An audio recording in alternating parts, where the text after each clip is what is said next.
오늘은 우리 남편들 그리고 아내분들에게 질문을 한 가지 하면서 설교를 시작하고자 합니다.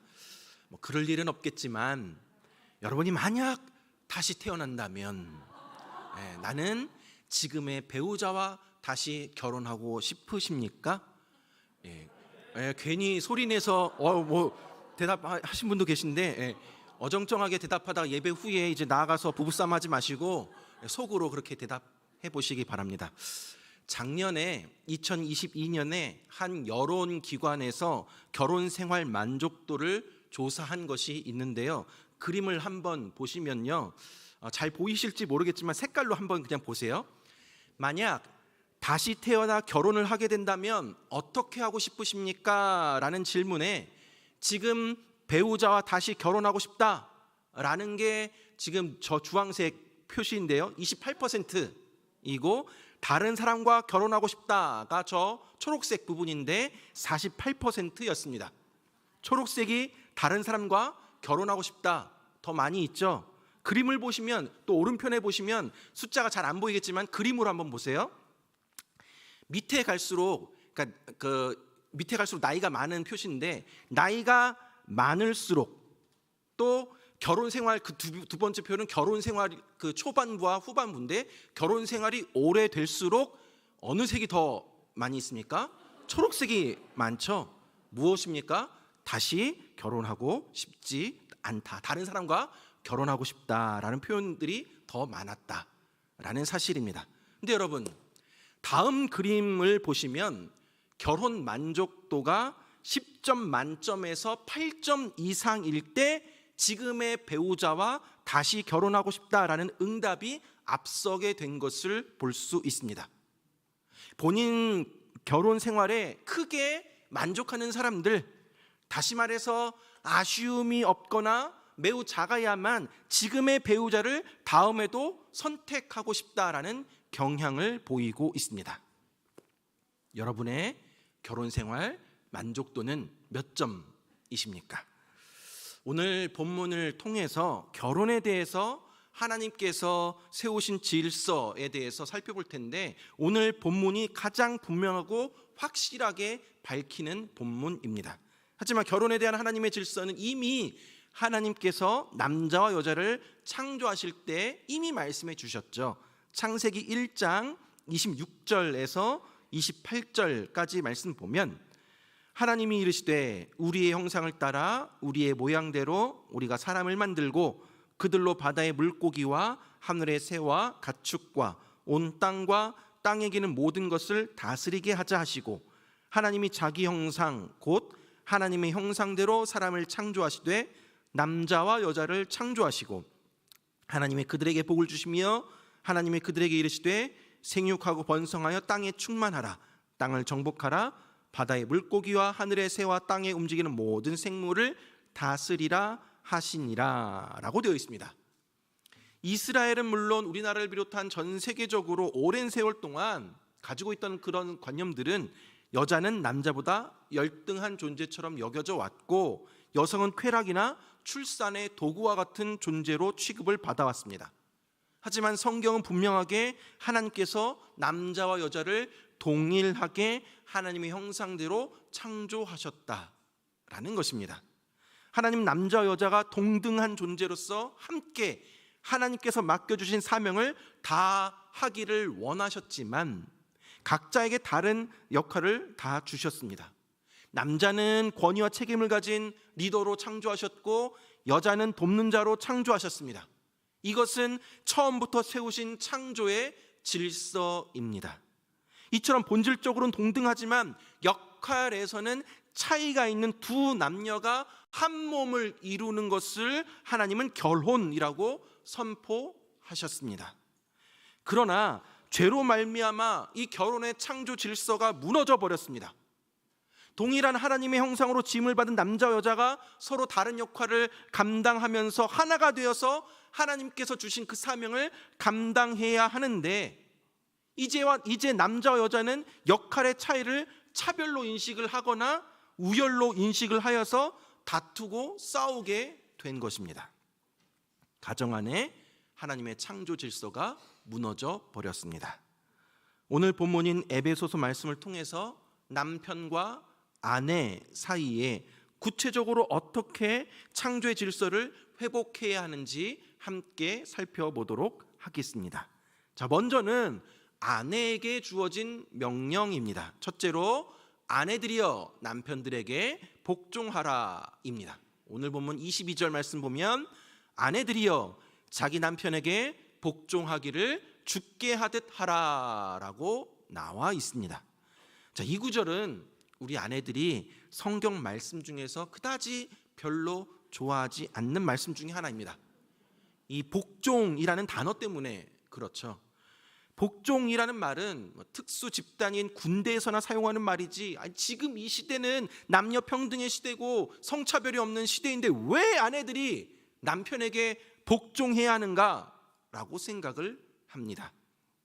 그런데 이 말씀은 바로 우리가 지난주에 살펴봤던 앞에 21절과 연관이 있습니다. 21절 말씀 보면 그리스도를 경외함으로 피차 복종하라 라고 나와 있습니다. 우리가 지난주에 살펴보았듯이 성령 충만하면 사람과의 관계에서 그리스도를 경외함으로 피차 복종한다라고 하였습니다. 이 복종의 의미가 뭐라고 하였습니까? 기본적으로는 자신을 타인의 권위 아래 둔다라는 의미이고 또한 예의 바름과 존중과 존경이라고 하였습니다. 그리고 나서 22절에 아내들이여 남편에게 복종하라라고 합니다. 그러므로 본문에서 아내들에게 남편에게 복종하라라고 하는 것은 남편을 존중하고 존경하라라는 의미입니다.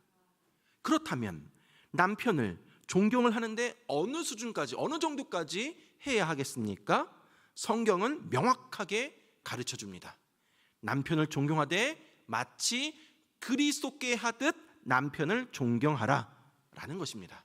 앞서서 21절에서 말한 것처럼 사람과의 관계에서도 그리스도를 경외함으로 피차 복종하듯이 내 남편에게도 그리스도에게 하듯이 그렇게 존경해야 한다라는 것입니다. 왜 아내가 남편을 그리스도께 존경하듯 존경해야 합니까? 그 이유는 남편이 아내의 머리 되기 때문에 존경해야 한다라고 성경은 말하고 있습니다. 오늘 본문 23절 24절 말씀 보면 이는 남편이 아내의 머리됨이 그리스도께서 교회의 머리됨과 같음이니 그가 바로 몸의 구주시니라. 그러므로 교회가 그리스도에게 하듯 아내들도 범사에 자기 남편에게 복종할지니라 라고 나와 있습니다. 어떠한 공동체이든 공동체 안에는 질서가 있습니다.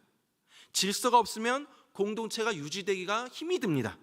가정 공동체도 마찬가지입니다. 가정 안에서도 질서가 있습니다.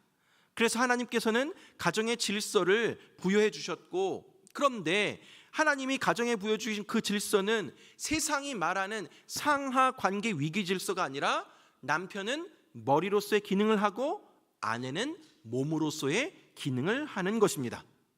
하나님은 그 기능을 하도록 만드신 것입니다. 머리는 분명 우리 몸에서 특별한 지체라고 할 수 있습니다. 모든 정보를 종합하여서 명령을 내리는 기관이기 때문입니다. 하지만 명령을 받는 몸보다 머리가 본질적으로 더 중요하거나 가치가 있다라고 말을 할 수는 없습니다. 몸이 없이 머리만 살 수도 없고 머리만 있고 또 몸만 살 수도 없습니다. 머리와 몸은 다른 역할을 하지만 하나 된 몸을 이루게 됩니다. 이것이 부부가 된 남자와 여자의 모습인 것입니다. 남편이 아내의 머리라고 해서 남편이 아내보다 우월한 것이 아니라 하나님의 가정 질서를 세우기 위해서 기능적으로 남편을 머리로 세운 것뿐입니다. 이것이 바로 하나님이 남편과 아내를 만들었을 때의 창조 질서인 것입니다. 물론 머리의 역할을 제대로 감당하지 않는 남편 존경하기가 쉽지 않습니다. 하지만 못난 머리도 머리임에는 틀림이 없습니다. 기능이 떨어지는 머리라고 해서 우리가 무시할 수도 없습니다. 바울은 골로새 교회에게 오늘 본문과 유사한 말씀을 가르치면서 아내들아 남편에게 복종하라 이는 주 안에서 마땅하니라 라고 말하였습니다. 주 안에서 마땅한 것, 주 안에서 합당한 것, 주님이 기뻐하시는 것, 주님이 그렇게 요구하시고 기대하시는 것, 그것이 바로 무엇인가? 아내가 주님을 생각하면서 주가 남편을 아내의 머리로 세우고 권위를 주신 것을 인정하는 것입니다. 사랑하는 아내분들, 오늘 우리 가정을 행복하도록 만들기 위한 하나님의 창조 질서 회복을 위한 꿀팁을 알려드리도록 하겠습니다. 그것은 바로 남편들을 존경하고 존중하는 것입니다. 실제로 많은 남자들이 존경과 존중을 먹고 삽니다. 인정을 먹고 삽니다. 바깥에서 일하면서 고단하고 피곤하고 화가 날 일이 많이 있지만 그럼에도 불구하고 집에 들어오면 아내가 남편을 향해서 당신 최고라고 오늘도 수고했다라고 얘기하고 자녀들이 우리 아빠 최고라고 이야기만 해줘도 밖에서 받았던 모든 스트레스들이 순식간에 사라지게 되는 것을 보게 됩니다. 여러분, 의외로 남자들은 단순합니다. 다루기가 쉽습니다. 이것만 제대로 채워진다면 남편들이 변화될 수 있습니다. 아내들을 더 많이 사랑해 줄 수 있습니다. 남편은 아내로부터 존경을 받기를 원합니다. 남편이 조금만 실수해도 쥐잡듯이 조목조목 지적하는, 그렇게 무시하는 아내를 우리 남편들은 원하지가 않습니다. 집안에서 아내에게, 자녀에게 무시를 받는다라는 것은 남편 입장에서는 화가 치밀어 오르는 것입니다. 남편을 무시하는 아내에게 사랑을 느끼는 남편은 없다라는 것을 꼭 기억하시기 바랍니다. 사랑하는 아내분들, 자녀들이 아빠를 대하는 엄마의 모습을 지켜보고 있습니다. 아내들이 남편을 존경하고 존중할 때 우리 자녀들 가운데 우리 아버지가 우리 가정의 머리이고 중심이라는 것을 보여주게 되는 것입니다. 이것이 성경이 우리 가운데 말씀해주고 있는 것입니다. 우리의 가정을 건강하고 온전하게 세워가기 위해서는 하나님이 가정 안에 질서를 세우셨다라는 것을 인정하면서 하나님의 창조 질서를 순종하는 것이 필요합니다. 특별히 아내분들, 그 질서 안에 하나님이 내 남편을 머리로 세우셨고 우리 가정의 중심으로 세우셨다라는 그 사실을 믿으시기 바랍니다. 아, 그렇구나. 내 남편은 가정의 머리구나. 내 남편이 가정의 중심이구나 라는 이 마음, 하나님의 창조 질서를 인정함으로 남편을 향한 말과 태도와 행동에 합당한 존경이 담겨져 있기를 간절히 바랍니다. 자, 가정 안에서 이제 하나님의 창조 질서를 회복하기 위한 두 번째 방법, 그것은 바로 이제 남편들을 향한 것인데요. 두 번째로 남편들이여 아내를 사랑하라입니다. 오늘 본문 25절 말씀 보면 25절에 남편들아 아내 사랑하기를 그리스도께서 교회를 사랑하시고 그 교회를 위하여 자신을 주심같이 하라라고 나와 있습니다. 아마 많은 남편분들을 아내를 사랑하라 라는 이 명령에 대해서 목사님 저는 우리 아내 충분히 사랑합니다 라고 자신 있게 대답하실 것이라 생각이 됩니다. 그러나 오늘 본문은 단순히 아내를 사랑하는 것이 아니라 그리스도께서 교회를 사랑한 것과 같이 하라라는 명령입니다. 자, 그렇다면 그리스도께서 교회를 어떻게 사랑하셨습니까? 오늘 본문은 그리스도께서 교회를 사랑하신 방법을 크게 두 가지로 알려주고 있습니다. 먼저 남편은 그리스도께서 교회를 위하여 자기를 희생하신 것처럼 아내를 사랑해야 합니다.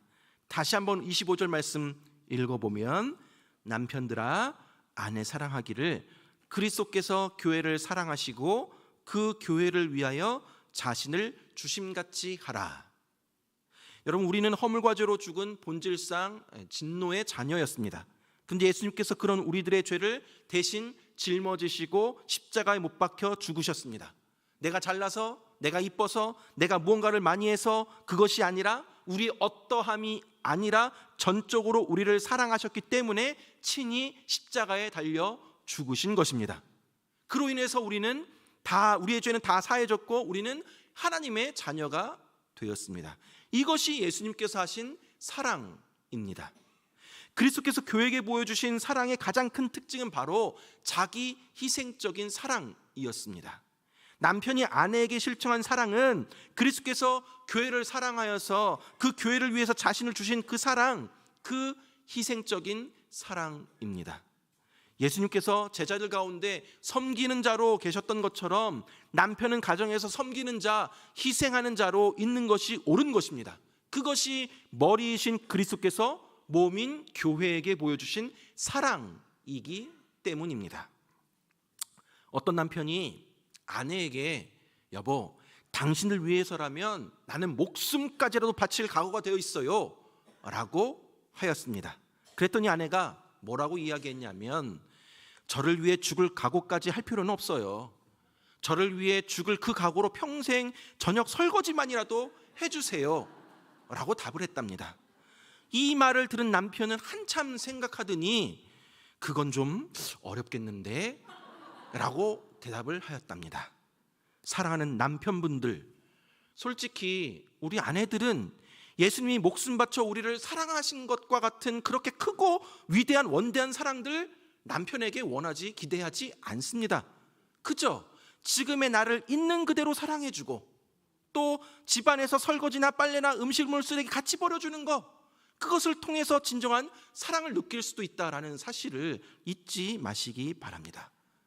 다음으로 남편은 두 번째로 그리스도께서 교회를 돌보신 것처럼 아내를 사랑해야 합니다. 28절에서 30절까지 말씀 보면 이와 같이 남편들도 자기 아내 사랑하기를 자기 자신과 같이 할지니 자기 아내를 사랑하는 자는 자기를 사랑하는 것이라.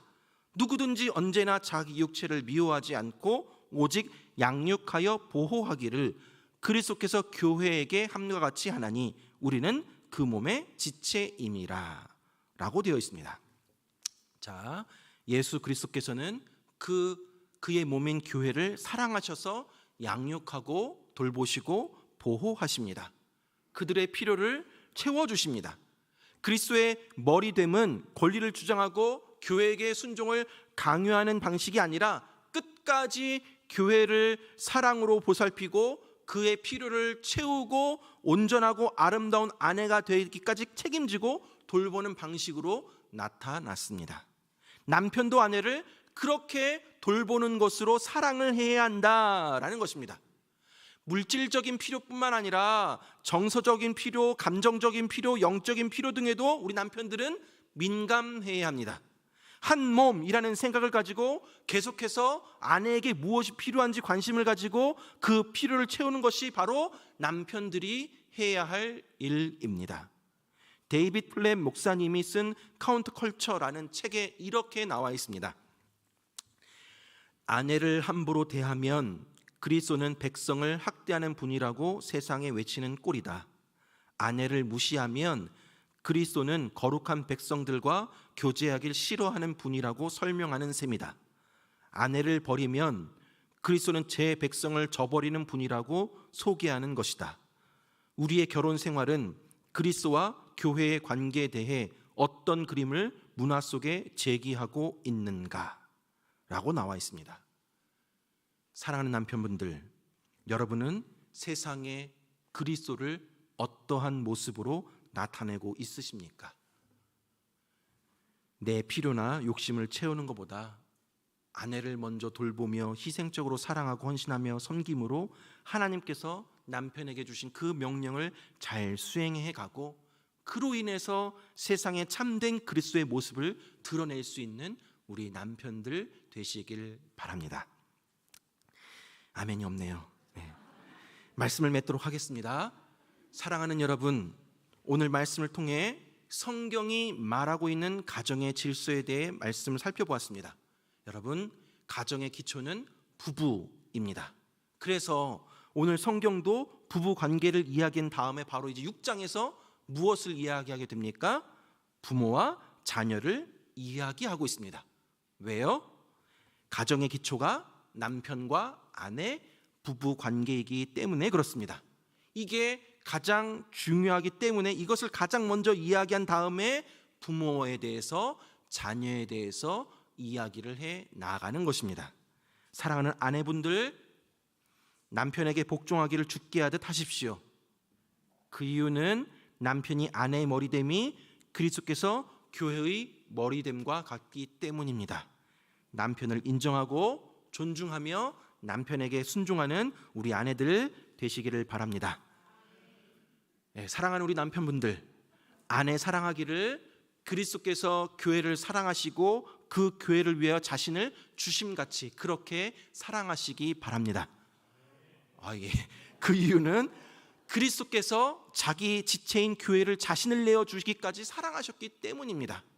아내를 존귀하게 여기면서 희생과 섬김과 돌봄으로 사랑하는 우리 남편들 되시기를 바랍니다. 사랑하는 여러분, 결국 가정 안에서 남편과 아내가 서로의 역할을 힘있게 기쁨으로 할 수 있는 그 근거는 바로 예수 그리스도께 있습니다. 그리스도께 하듯, 그리스도가 그렇게 하듯, 그것이 바로 남편과 아내의 역할입니다. 지난주 설교를 마무리할 때 말씀드렸는데요, 예수 그리스도의 사랑과 은혜를 깊이 깨닫고 많이 경험하시길 바랍니다. 내가 성령에 충만할수록 내가 하나님의 그리스도의 그 은혜와 사랑에 깊이 감동되고 경험할수록 내 남편을 존중하게 되고 내 아내를 사랑하게 되는 것입니다. 그리스도께 하듯 서로에 대한 복종과 사랑으로 가정 안의 창조의 질서를 회복하며 부부관계가 더욱 견고해져 갈 수 있게 되길 간절히 바랍니다. 그리하여서 우리 영주동북교회 모든 가정은 그리스도로 인해서 건강한 가정이 되고, 또한 우리의 가정의 모습을 통해서 주의 많은 사람들이 그리스도의 온전한 모습을 바라보게 할 수 있는, 그리하여 하나님께 영광 돌려 나아가는 저와 여러분들 되길 주님의 이름으로 축원합니다. 이 시간 우리가 함께